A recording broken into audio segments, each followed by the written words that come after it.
Alright guys, I got my little pieces in. I've already done a few of the saws. These are the foam pieces that come off of it. These are the rubber pieces that Proline makes. They're the same size and the same width and everything. The only thing is these foam pieces cone out just a little bit more. And I missed it at first until I done the 462. It's a little worse on the 462 than it is the 500i and the 661, which I think these are actually made for like the 661, if I ain't mistaken, or the 660. I can't remember. I think they said the 661. But anyway, all I did was cut me a little washer like I did, and that keeps that tight. Before that I put that on there, it still had the bounce to it like it was supposed to, because this piece, and I'll show you when I get this off of the 500i, I don't take the handle off or anything, and I'm going to try to do it to where y'all can see everything, and my hand not being in y'all's way or anything, but I ain't going to swear to nothing.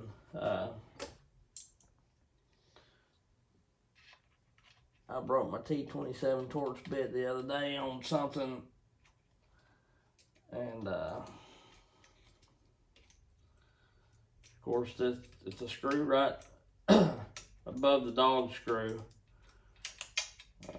that holds part of the spring piece in, or whatever. My bit won't fit down in there, but I've got me a new set of those Pro Torque bits, long 6-inch bits coming in. So okay, so then we have this, the deal here. It may be a little tougher to get out now that I got this rubber piece in than it was before. The 500i is pretty easy to do without taking the handlebar off. The handle off, or it was. It'll make a liar of me now. Yeah, there it goes. I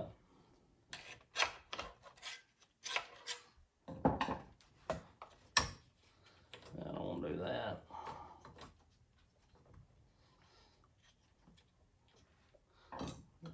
This seat's in there. I need to pop that spring out. And of course, I know y'all can't see anything. And if you're just doing one saw, it might not be terrible to take the handlebar off, but that's how fast it comes off, and it goes on about the same. But this spring's a little loose, but it's the heavier duty one than what comes with it. But here's what I'm talking about. See this piece cones right here, and you still get the cushion that you're supposed to, but it's got a little play in it. So what I'm doing is, just like I say, cutting. I took an old one, and what did I do with my foam washer that I was going to use on this thing? I have no idea. I set it down somewhere and then lost it. Well, that's good. But anyway, I cut a little foam piece off the old ones that look something about like that right there. About a fat eighth thick or something like that. And you probably ain't got to do it, like I say, and you may not even need these rubber mounts, but I had a guy, like I say, tell me about them, and there it is. I had a guy tell me about them, and I wanted to try them because they are a little more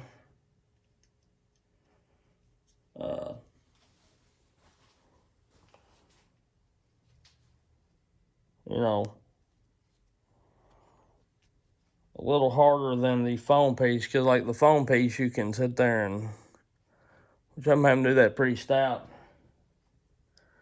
and the rubber piece, no says I, so it's all on what you want, I guess. If you're happy with your saw the way it is, then by all means you don't want to do it. But a lot of this stuff, I just do it for research purposes, for myself, really. I like, for one, I like tinkering with saws and this kind of stuff. And for two, if I do it, then y'all don't have to spend your money to find out whether it works or not. We'll know in a couple months when I'm using this every day, and if it,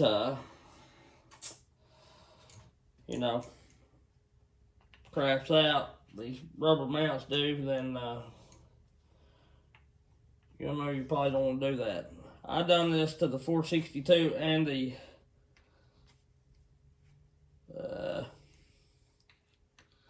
661 there, and I was getting these pieces off a whole lot easier than I am right now.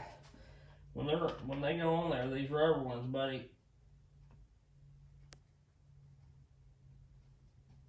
they go on there. Shit. There ain't much jacking around with it. I mean, you know, once you get it on there, you better know that that's what you want. There might be an easier way that I'm trying to do it here. I don't know. I'm trying not to rip them. I bought a couple extra. Yeah, it's easier if you just stick a screwdriver up there and I kind of slide it off. But I'm going to use the one that I ain't put on something.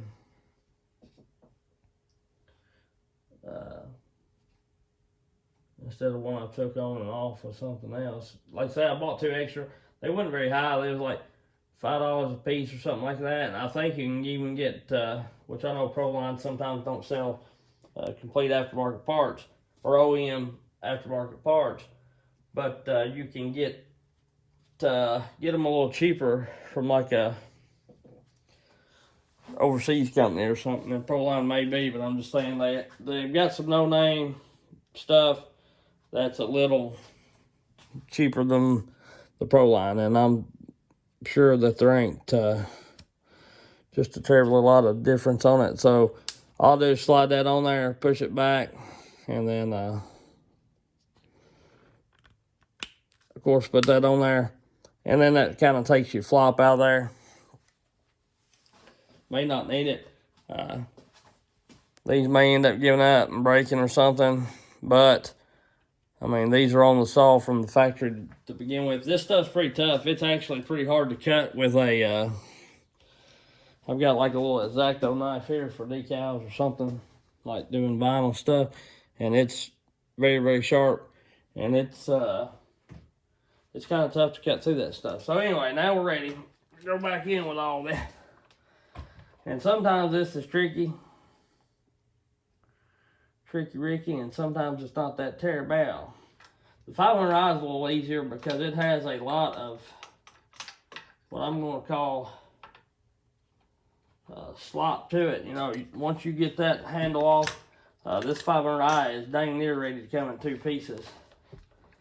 The whole saw is, or whatever. And the main thing is, on doing this, normally you ain't got enough hands. But you want to make sure that, and I try to stick this piece in first here. I try to stick the rubber grommet side in, first is what I'm trying to tell you. They call them something buffer, another buffer, something another mother. But anyway, that's back in. These are a pain in the absolute booty boot. But it ain't too terrible because I've done, well, the 661 was already apart because of the, me putting the full route and all that deal on it. But I've already done the 400, 462 in this one, and I'm redoing this one. And, I've not been down here just terribly long doing it. So, well, you've seen how quick it was. So, the first one took me a little longer. And honestly, probably the 400C was the toughest one to do.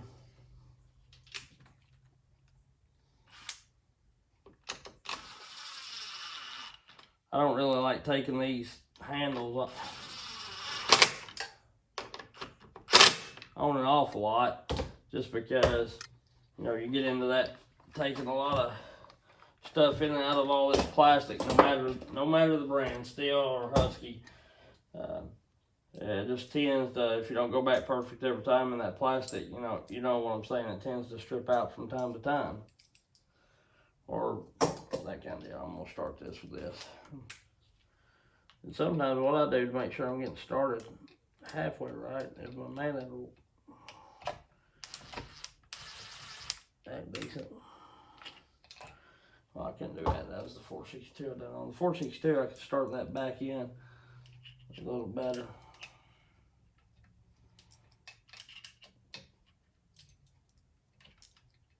I'll spin them backwards just kind of make sure they're getting back right in their hole.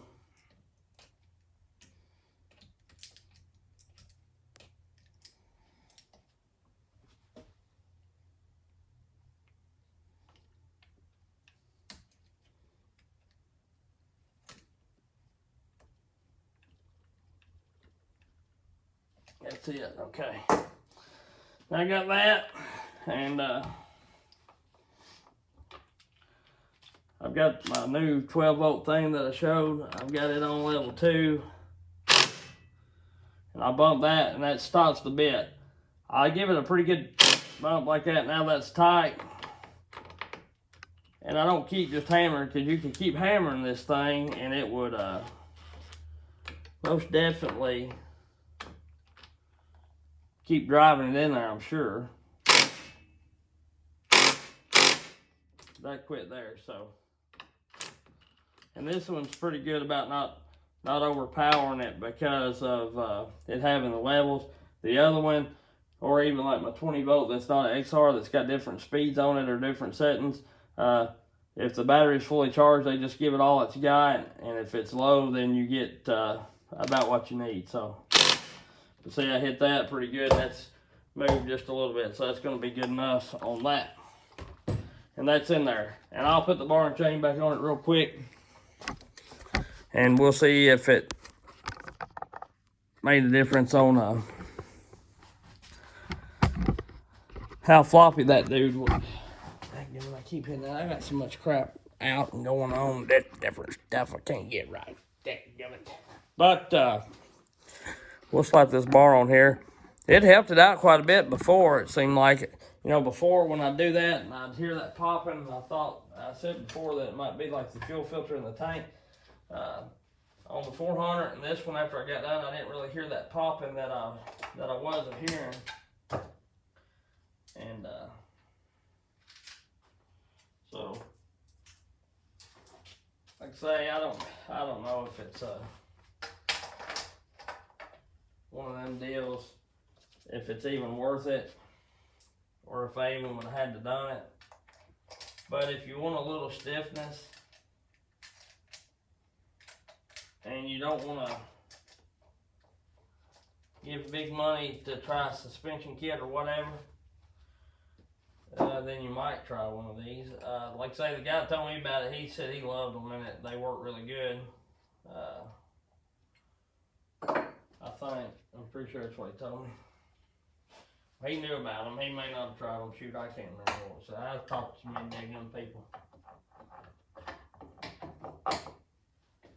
I think he said he liked them though, or he was telling me about them. Like I said, I can't exactly remember.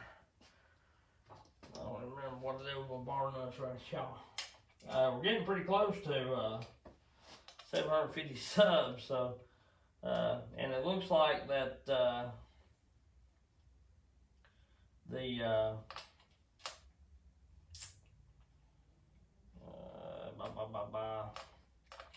it looks like the way we're going to do it is be drawing out the coffee can, because that's what the popular vote got. So that's what we're going to do.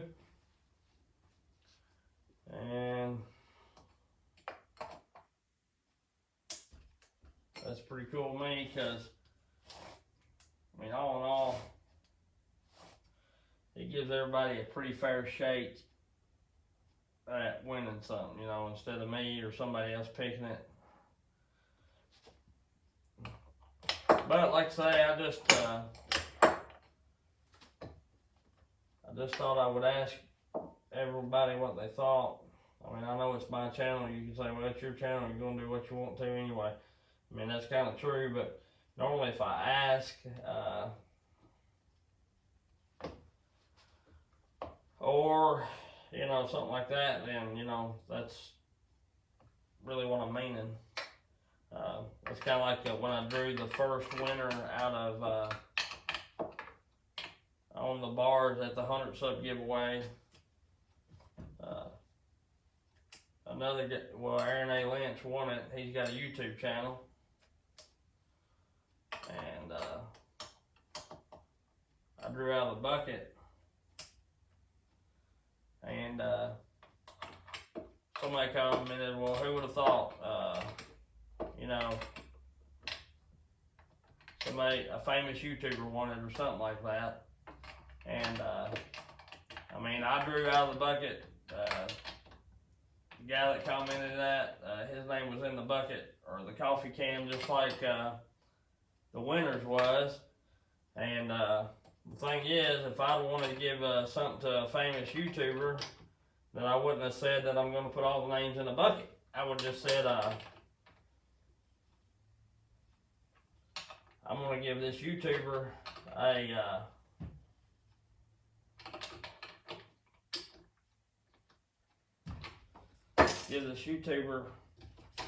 that did not work out right.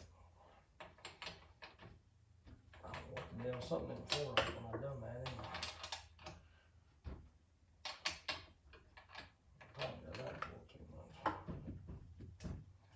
Why, yes, because I had everything cattywampus. You get that from time to time. You don't want stuff cattywampus, boys. You get cattywampus, it messes you up totally. That should be good. It's gonna be good now. But anyway, back to what I was saying. If I wanted to give something to a YouTuber to get my name out there or something, everything that I gave away, I wouldn't have waited till the subscribers got here. I would have just been sending stuff to YouTubers and said, you know, send them a note in there. Hey, I've sent you this saw, or I've sent you this felon pouch, or so on and so forth. Could you give me a shout out? And, you know, I don't know for a fact, but, you know, if a big YouTuber shouts you out like that, then, you know, more likely you're going to pick up quite a few subs than somebody with 100 subscribers or 200 subscribers saying, hey, I'm doing a giveaway, you know. So it is what it is. I mean, I'm not fussing. I understand, you know, yeah. But, like I say, what I'm getting at is when I draw out of the bucket, I put the names in there, and I draw them out, and that's what it is. So, like I say, if I wanted somebody to win, wanted to hand pick somebody, then I would just say, so-and-so, you've won this, or whatever. But that ain't what I did, so that's how that works. But anyway, back to these buffer things. I got that. I'm gonna scoot y'all in a little bit. I know I'm terrible at filming and crap, but we're gonna check it out.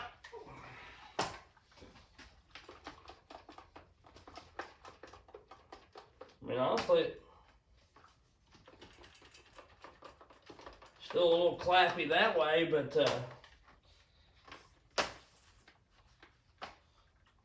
the way that it comes on that buffer, it's actually pretty stiff. It ain't as bad as what it was. So, yeah, that's all right there.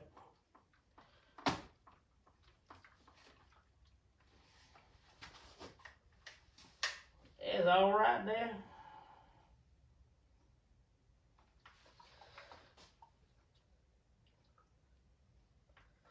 These suspension kit buffers, I will tell you, they're thick enough on the 462, like there's no room for movement. And they honestly could be a little thicker on the 500i. And at first I had thought that I've got like maybe the 462 and the 500i grommets for the back side, the tank side, or whatever these ones here. Not the front ones that I'm working on, but these was maybe different sizes. But when I ordered 2 or 3 kits, of course, and they're all the same size. So, but anyhow, seemed to help out. And like I say, I may do it to the 462, or the 462, the 400. Again, although it's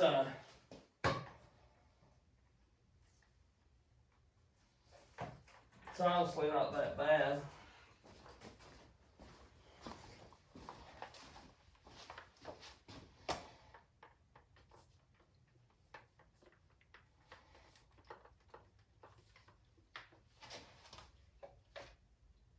It's really tight up front. It's just the back side now where to me it feels like it's lacking a little bit. So I could put a spacer in that, but anyway, they're good enough. I mean, heck, you ain't gotta be doing this stuff, but like I say, I just done it just to check stuff out. I'm not gonna do the 261 just because if I do the 261 the way it's set up, I've got to do the whole daggum. I've got to do the whole daggum handle. I know I'm not on camera, but I'm looking at something. And my apologies. And I will tell you, by doing all that suspension stuff to that 462, it does not hardly move, and it's pretty rigid saw. And I like that well enough. But I will tell you, you get a little more vibration, you know. So, and even the 395, if you put a 28-inch bar on there, you get a little flop when you're sitting there shaking it. But my thing is that 500i and even the 400 to an extent, you put a longest bar on them as what it can carry, and they're just a bit flip-floppy, but they're not terrible. So it's all good. I'm gonna say after the way I've done the 661, it's gonna be pretty rigid as well, and like this 372 or the hose form I had, even like that some. I've got a bar on there, a 32 for some reason. But honestly, that 500i now, since I've done all that, is about as rigid as this 372 is. Which I know that 372 has a 32-inch bar, but you know,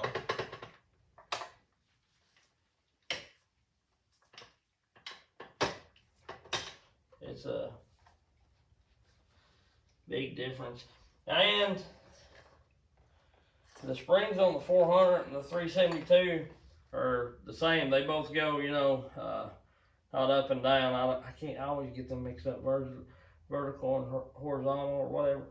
But they go side to side, not up and down. So we're gonna speak in my terms. But like I say,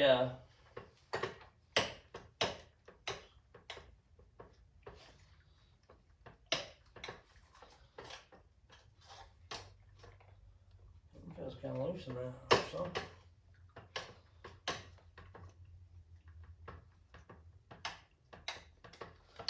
Little poppy cloppy.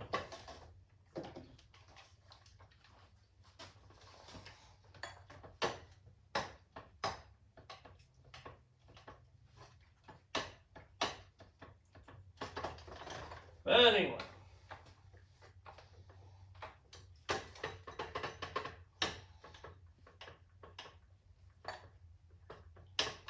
It didn't do that with the shorter bar, but like I say, it's 32-inch bar. It's pretty heavy. So anyway, I've got those in, and my full wrap handle should be in tomorrow for the 661, and we got another 28-inch steel light bar coming for it. And the roll of chain won't be here till Friday, but we'll get all that crap on it, and then we'll take a look and see how if it's floppy or whatever. I kicked myself in the butt because I really want to find a 36-inch. I don't want a 32 because I don't hardly ever run a 32, but I would like to have a 36-inch steel light bar. And I don't run a 3-foot bar very much either, but what I'm getting at is if I ever needed a 3-foot bar, which I've got one, and I can't remember if I said I'd let it go with that 660 or not. So, yes, with that being said, it'll be your pick of a 2-foot bar or 3-foot bar when you get that saw. But anyway, so what I'm getting at is I'd rather just go ahead and going up to the 36. And that way, if I need something that big, then I have it. Because I looked at a red oak and a beech the other day, and the red oak is it's probably 5 foot on the stump, if not a little better. So I can cut it with a 28, you know, probably maybe, and really work at it. But it's going to be one of them danger trees, and I want to be able to, when I get to cutting, I don't want to be dallying with it. I want to make a swipe through it, get some wedges in it, and get it started over. I may even have to jack it. It's a very, very big tree, and I'm trying to wait till the sap comes down a little bit and the leaves get off of it to lose all the weight that I can. And I know some people are going to say, well, the leaves don't, you know, they're not going to be that heavy. No, they're not going to be that heavy, but with the sap up and the leaves on, it adds quite a bit more weight, and that thing's, you know, say straights here, that thing's about like that, and it is huge, pretty tall, but it's got two big, well, I'll show it to you, but anyway, there you go. There's just a little piddling around, farting around. Like I say, if you don't like the foam pieces, I mean, it'd be worth a shot to try these. I never really had anything against the foam pieces because all saws these days use them.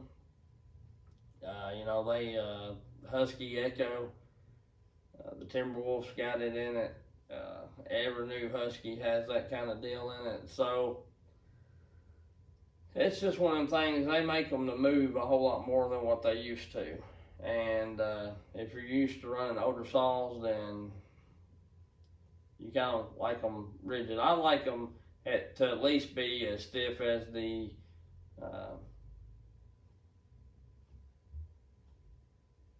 older saws was, like the older rubber mount steels or whatever, or the even the 372s, 390s, 395s, all that kind of deal. I like them to be that, maybe not as stiff, but pretty close to that.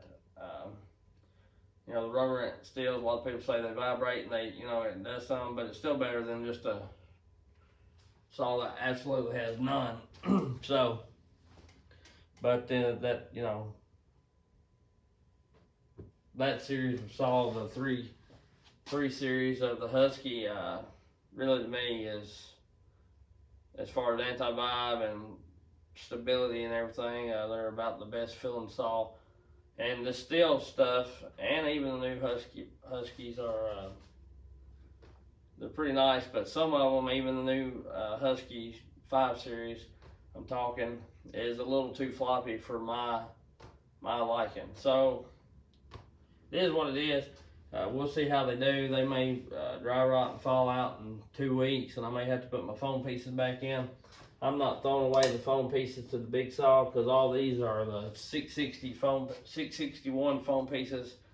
So I've got one for the 500, the 462, the 400, and of course the 661. And they'll be going into my suspension baggie. So anyway, we'll catch y'all. I appreciate y'all. Like, subscribe, and hit the bell if you don't mind. And we'll catch you on the next one.